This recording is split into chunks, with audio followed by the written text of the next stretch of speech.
Easy ബോട്ടിൽ വർക്കാണ്. ഞാനിവിടെ ഇതുപോലത്തെ ഒരു കുപ്പിയാണ് എടുത്തിരിക്കുന്നത്. ഞാൻ അതിനകത്ത് ഈ കളറാണ് അടിക്കുന്നത്. നമ്മൾ ആദ്യമേ ഇതിൻ്റെ താഴത്തെ ഭാഗത്തിൽ നമുക്ക് ഈ കളർ അടിച്ചു കൊടുക്കാം. ഞാൻ സ്പോഞ്ച് വെച്ചാണ് ഇത് അടിക്കുന്നത്. ബ്രഷ് വെച്ച് പെയിൻറ് ചെയ്യുന്നതേക്കാൾ സ്പോഞ്ച് വെച്ച് പെയിൻറ് ചെയ്യുന്നതാണ് നല്ലത്. നമുക്ക് 3 കോട്ട് പെയിൻറ് ചെയ്യേണ്ടതുണ്ട്. ഇപ്പോൾ 3 കോട്ട് പെയിൻറ് അടിച്ച് നന്നായിട്ട് ഉണങ്ങിയിട്ടുണ്ട്. ഞാനിനി ഇതിൻ്റെ മുകളിലേക്ക് വൂളൻ ത്രെഡ് ചുറ്റാൻ പോവുകയാണ്.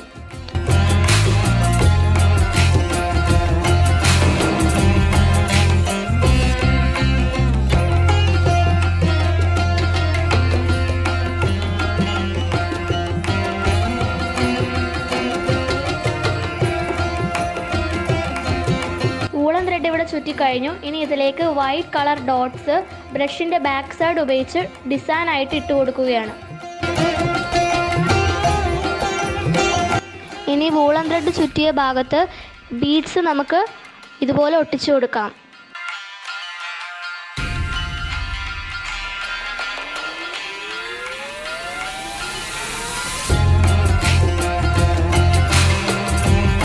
ഇപ്പോൾ കുപ്പിയിൽ ബീഡ്സ് ഒട്ടിച്ച് കഴിഞ്ഞപ്പോൾ ഏകദേശം കുപ്പിയുടെ വർക്ക് ഇവിടെ പൂർത്തിയായിട്ടുണ്ട്. ഇനി കുപ്പിയുടെ മോൾ ഭാഗത്തായിട്ട് ചണനൂല് വെച്ചോ സാറ്റിൻ റിബൺ വെച്ചോ വൂളൻ ത്രെഡ് വെച്ചോ ഒരു ഭംഗിക്ക് വേണ്ടി ഒരു നോട്ട് ഇട്ട് കൊടുക്കാം. അപ്പോൾ ഞാനിവിടെ ചണനൂലാണ് എടുത്തിരിക്കുന്നത്. അപ്പോൾ നമ്മുടെ വർക്ക് ഇവിടെ പൂർത്തിയായിട്ടുണ്ട്. അപ്പോൾ എല്ലാവർക്കും ഇഷ്ടപ്പെട്ടെന്ന് കരുതുന്നു. ഞങ്ങളുടെ ചാനൽ സബ്സ്ക്രൈബ് ചെയ്യാൻ മറക്കല്ലേ. അടുത്ത വീഡിയോ വരേക്കും ബൈ ബൈ.